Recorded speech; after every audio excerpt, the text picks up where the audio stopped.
कभी कभी जीवन की सच्ची बुद्धि किताबों में नहीं, अनुभवों और सद्गुणों में छुपी होती है। इस बात को समझने के लिए प्राचीन समय में एक वन में ऋषि वर्मन अपने शिष्यों को ज्ञान दे रहे थे। वन शांत था, हवा में चंदन की महक थी, पंछियों की मधुर ध्वनि वातावरण में गूंज रही थी। एक दिन शिष्य शिवा ने प्रश्न किया, गुरुदेव, यदि कोई मनुष्य पढ़ा लिखा ना हो तो क्या वह बुद्धिमान नहीं हो सकता? क्या ज्ञान केवल पुस्तकों में ही बसता है? गुरुदेव थोड़े से मुस्कुराए और बोले, नहीं वत्स, ज्ञान तो हृदय की शुद्धि, कर्म की ईमानदारी और अनुभव की सीढ़ियों से जन्म लेता है।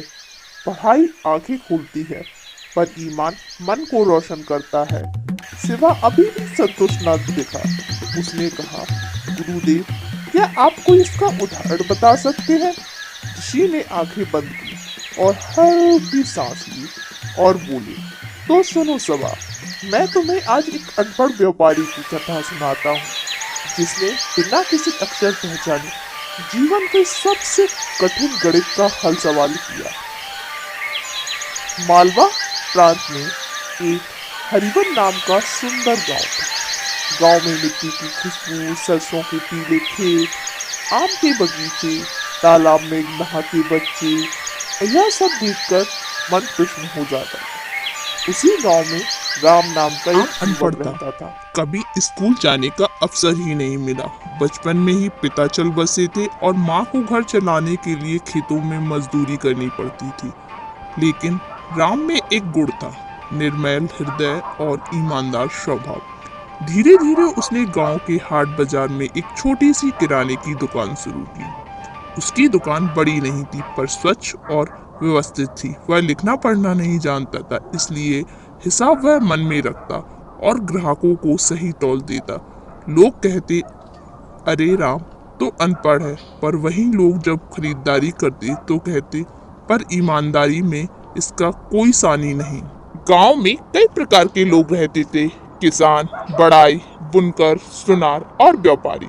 कुछ लोग हितेश की प्रशंसा करते और कुछ उसका उपहास। कुछ कहते, अनपढ़ रहकर भी व्यवसाय चलाता है। कुछ हंसते, देखना एक दिन हिसाब बिगड़ गया तो घर तक बिक जाएगा। पर राम बस मुस्कुरा देता। वह कहता, ज्ञान तो केवल शब्दों में नहीं, कर्मों में भी होता है।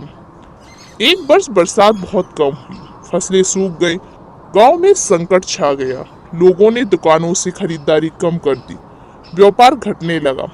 उसी समय शहर से लालाजी सेठ नाम का एक चालाक व्यापारी गांव में आया। चमकदार कपड़े, मीठी बातें और लुभावने वाले ऑफर। उसने बाजार में बड़ी दुकान खोली और कहा, माल लो और बाद में पैसा देना, जितना चाहो उधार ले जाओ। गांव वाले प्रभावित हो गए। उन्हें लगा यह तो बड़ा दयालु व्यापारी है। धीरे धीरे सबने राम की दुकान छोड़ दी। दुकान सूनी रहने लगी। दिन निकल जाते पर एक ग्राहक ना आता। पर राम फिर भी दुकान खोलता, झाड़ू लगाता, दालें संवारता और चुपचाप तख्त पर बैठ जाता। एक दिन उसने मन में हल्की चिंता भी उठी, पर उसने स्वयं को रोका। शुद्ध चरित्र वाला मनुष्य कभी पराजित नहीं होता। देर है अंधेर नहीं। एक दिन गांव की एक बूढ़ी माँ आई, हाथ में सिर्फ 10 रुपए। वह बोली, बेटा मुझे थोड़ा चावल दे दो। दाम देने लायक तो नहीं है, पर तुमसे इसलिए लेने आई हूँ कि यहाँ माप में कभी छल नहीं होता। हितेश के मन में करुणा जागी। उसने सबसे अच्छे चावल निकाला और बिना पैसे की महिला को दे दिया। माँ भावुक होकर बोली, बेटा सांप बिना विष का भी डर पैदा करता है, पर एक सत्य मनुष्य बिना शब्दों के भी सम्मान पा लेता है।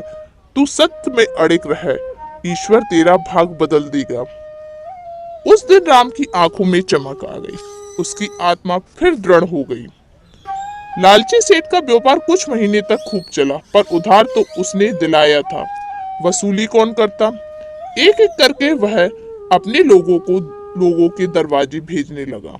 उसकी मीठी भाषा अब कठोर हो गई थी। वह धमकी देने लगा। लोग परेशान हो गए। गांव में कलह फैल गया।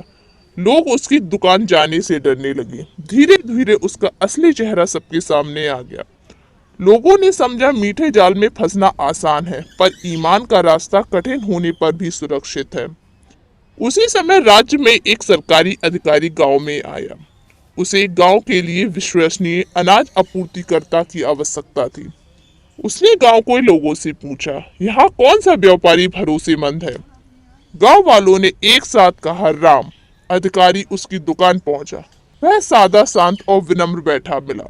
अधिकारी ने कहा, मुझे बड़े पैमाने पर अनाज की नियमित आपूर्ति करवानी है, क्या तुम कर पाओगे? राम ने सिर झुकाकर कहा, साहब मैं अनपढ़ हूँ, बड़े हिसाब नहीं जानता। अधिकारी मुस्कुराया, मुझे अक्ल वाला आदमी नहीं चाहिए, मुझे ईमानदार आदमी चाहिए।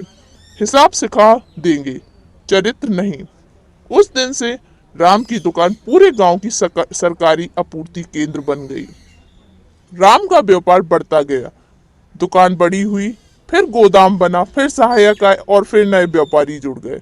पर राम ने कभी अपना व्यवहार नहीं बदला।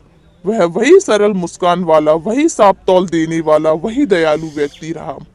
पढ़ाई आंखें खोल देती है, पर ईमान आत्मा खोल देती है, अब सब गांव वाले यही कहते थे। ऋषि वर्मन ने कथा समाप्त करते हुए कहा, वत्स, अक्षर न जानना अज्ञान नहीं, अधर्म जानना और उसे चुन लेना यही अज्ञान है।